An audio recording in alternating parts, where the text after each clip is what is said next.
for being here. I wanted to talk a little bit about who is really benefiting from this administration's climate agenda and from these draconian electric vehicle mandates. So, Mr. Turk, you've already alluded to this. I know you know the answer to these questions. Currently, one nation accounts for 60% of the world's electric vehicle production. That nation is?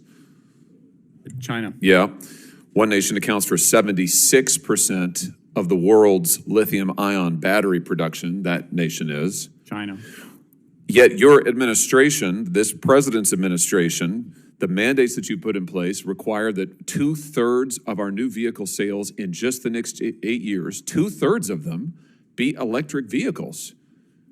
Your policies are driving us and our supply chains into the hands of our greatest geostrategic enemy, enriching them, enriching their government, while forcing Americans to pay for electric vehicles that on average cost $7,000 more on average than a traditional vehicle, are more expensive to repair and insure, require more frequent replacements of everything from tires to component parts. So, Mr. Turk, why is it good for the American worker that we force our supply chains to a country that's our greatest rival and adversary? And why is it good for the American consumer? So this is exactly why we're using all the tools that Congress gave us to diversify our supply chains, from the mining piece and especially the processing piece, which is where China really has a stranglehold. So we're making significant progress on lithium, on graphite, you name it, the tools that you all have given us to diversify those supply chains and make sure that we're getting the benefits of that. Our U.S. workers are getting the benefits of that. Citizens in St. Louis, I mentioned in my opening statement, some exciting investments that are going on in St. Louis. We want U.S. Workers to benefit from this supply chain in this revolution. And China is absolutely competing. China is going whole hog on EVs and the full supply chain of it. And they're going to compete and outcompete unless we're playing and pushing back and competing with them, which is what we're doing. Here's what I don't understand then. Why is it, if that is the case, why is it that you are interpreting the administration's climate law, so-called Inflation Reduction Act, which I think, frankly, is bad enough on its own, but you're reinterpreting it now to allow the tax credits to flow to Chinese entities. So now U.S. tax dollars are literally subsidizing Chinese battery makers.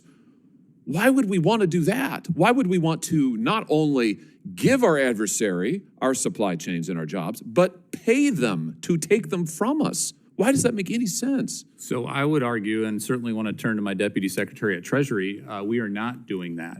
How are you not? The fact that with the 30D tax credit, only 13 models qualify at this point. Now, we hope more diversification happens and more models qualify for that tax credit is a good data point that we take this very seriously, and we want to have these jobs in the U.S. But let me wait. I just want to stay with you, Mr. Turk, just because my time is so limited, and this is an important part. And the chairman's brought this up, and I'm glad that he has. This is really, really important. The Inflation Reduction Act, which I did not vote for, but nevertheless, the Inflation Reduction Act said clearly that China, if you are a foreign entity of concern, you don't, which includes China, you don't get the taxpayer subsidy. You don't get the 30D subsidy. You don't get the tax break. And yet your rule allows Chinese companies to get the tax break. It loosens up the restrictions. So now we are subsidizing our rivals. I just don't understand. The chairman's asked you about this repeatedly. I don't understand why we would pay Chinese companies to outcompete us. Oh, we know exactly why this is happening. Nothing more different than in the private sector, where you have companies of national security importance doing business with the Chinese government. You've got Google doing it. You've got Facebook doing it. You've got our Defense Department contractors, doing it, doing all sorts of things, with the Chinese government. You have private enterprises, the NBA doing all kinds of things. And I understand, okay, that, this is in terms of, the world, there is globalism that is needed for trade. But let's do things that we are absolutely essential at the present time that's need to do trade with China. But like Josh Hawley is talking about, is that the Inflation Reduction Act said that you can't use subsidies to give them to foreign governments. Yet this department right now here, Department of Energy, what are they doing? They're making policy that will loosen those and allow. And he said, what? Right now, it's currently like it's on 13 models. So it is incredulous, absolutely incredulous, that first of all, we are outsourcing to the Chinese markets the production of EV vehicles, their lithium stores, their lithium production. So that's happening on a supply chain that we're not even close to establishing dominance in right now. And then on top of that, the money that they're going to be charging for these vehicles when they come back to the American market, they're probably going to reduce tariffs on them because obviously the Biden administration won't put any tariffs on them. So what will happen is that they'll come in here very cheap. The price is going to be raised. The American consumer is going to have to take on that, as he said, $7,000 more. That's just the average. And then it's all the other associated costs on top of it. And then to make matters worse, what do we have to do? We're going to pay the Chinese the tax rebate. That's just unbelievable, folks. Unbelievable.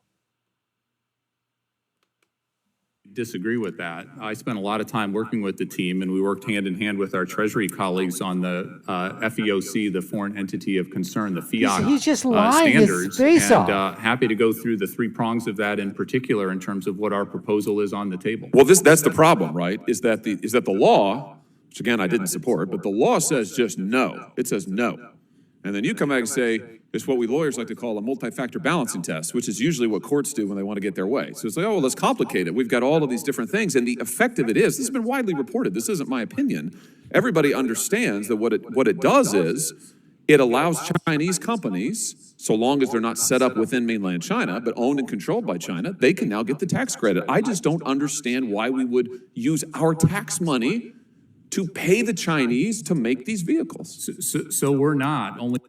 Because these guys don't give a damn. They don't give a rat's ass as to what happens to American production. They don't care if the American consumers have to pay even more increased money for something stupid that they don't really require. It's all the climate change. It's all the climate change stuff. There is a ton of money that is to be made, both in the public and the private sector, by screwing around with these laws. And just as Senator Hawley said here, the law says absolutely no. And what happens to policymakers? They get their lawyers, their legal eagles. What can we do to get around it? And that's exactly the method that they use, the methodology to get around these laws, to literally screw the American people out of tax dollars and give them to our global adversaries. Only 13 models, again, have qualified for that 30D tax credit.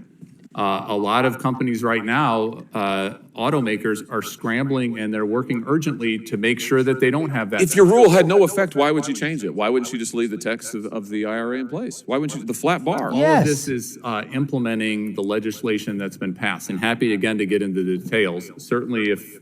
Last thing I've got, because my time's expired, I know other senators are waiting to ask questions, but this is important, just about the effect on American workers. Just looking at the news reporting on this, if Ford CEO says that EVs are going to require 40% less labor to produce than traditional cars.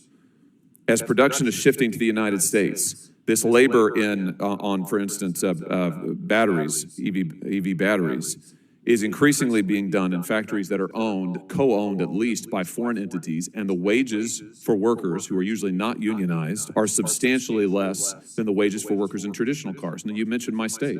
In Wentzville, Missouri, for example, we have almost 4,000 workers in a GM plant there. That's just one plant in just one area of my state. Believe me, I'll take all the jobs you can give me. But I don't want those 3,000 workers to lose their jobs and to have another couple hundred created in some other state in a factory co-owned by a foreign company making half the wages. And that seems to be the trade-off that you're offering to American workers. That doesn't seem like a good trade-off to me. With that, I yield, Mr. Chairman. That's the same BS we get fed each and every single time. We're going to make high-paying, high-powered jobs in the green energy sectors, in the green energy fields. That's what we're going to do, right? And so you shift jobs, you lose in a huge other sector. Those jobs are gone. You make a few jobs in the other sector, and you say, here they are. And they're usually not very high paying. Remember Yin Yang running for president in 2020 on the Democratic side? What was he saying at that point in time? That in the next 5 to 10 years, it's not probably even sooner, that the truckers, there won't be any more trucking industry, literally. And we're going to have truckers re-educated to learn how to do computer work if they want to move into the 21st century.